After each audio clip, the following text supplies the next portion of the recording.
When I was 5 years old, I went to a picnic with my father and his friends. It was my first time, so I was really excited to see people play, eat, enjoy themselves. With the permission of my father, I went to play cricket with a bunch of kids out there. The playing area was very small, was not so big enough, and there was a narrow stream a distance away. To cross the stream, there was a bridge which was made out of concrete and was placed at a distance. The ball occasionally used to go to the other side of the stream, and taller guys, they used to jump across the stream to get the ball. On one occasion, when the ball went to the other side, it was closer to me and I was supposed to get it. I saw the bridge was a bit far and I wanted to jump across, inspired by the taller guys. But I couldn't. I was too short to jump. Then I was so enthusiastic to get the ball, so I stepped my left foot in the stream and I couldn't feel the surface. My right leg also followed and I eventually got drowned. I didn't realize the stream was so deep that I even get drowned. Few seconds I was inside the water. I could see fishes around. Water went inside my lungs and somebody pulled me out. I came out unconscious. When I got up, I was at my home. I didn't know what happened after I got drowned. Luckily, the guy who pulled me out, I don't know who he was till now, but I'm really thankful for him to save my life. This incident had a lasting impact on my life. I had developed a fear to go inside the water. My entire childhood, I didn't go for boating or swimming. A swimming pool was an ocean for me. I used to feel jittery going near a swimming pool. I was too scared. I started accepting that I have a fear and I have to live with it my entire life. But I also had a belief in myself that I can overcome that fear. One fine evening, I was watching MTV Roadies and I saw this physically challenged athlete. She is Deepa Malik. Her whole body below her chest is paralyzed. She is a swimmer.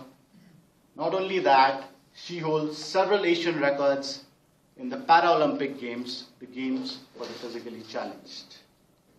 When I first saw her, she came on a wheelchair and 3 people had accompanied her inside the swimming pool. She was swimming like a fish. I was totally amazed to see her swim that day. It was a piece of cake for her.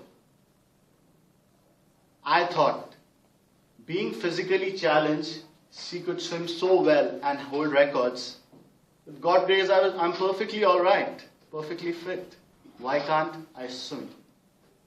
She became a role model for me. I got inspiration from her and I thought I'll give it a try. I had a strong determination to overcome my fear. I started imagining myself going deep inside the water, and I also thought that nothing bad will happen if something goes wrong. One day, I went to International Club in Sanepa with a friend of mine. When I went near the pool, I was a little bit jittery. But I had some other feelings as well. I was too determined to learn, too determined to overcome my fear. That day, I made a fool out of myself. I was acting as if a 1-year child would have done. People all around were laughing at me. It didn't bother me at all. I was too positive. I listened to what my friend was instructing me. I was expecting a lot the first day, but it didn't go well. That's where I realized I should move gradually. Over a period of time, over a period of time, over a period of time, with lots of effort, things started working out for me. I started feeling confidence. One fine day, I was able to hold my breath underwater. I felt so happy that day. I was having a control over my fear. I realized that I can go ahead. I gave a pat on my back and for the achievement, and I wanted to celebrate that moment. With this, I can say that no fear is big enough to overcome.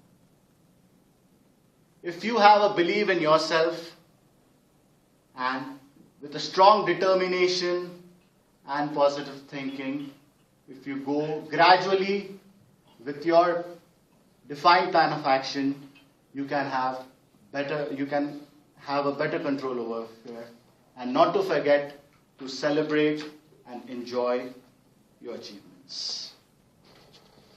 Madame Curie said once, nothing is big enough to be feared about.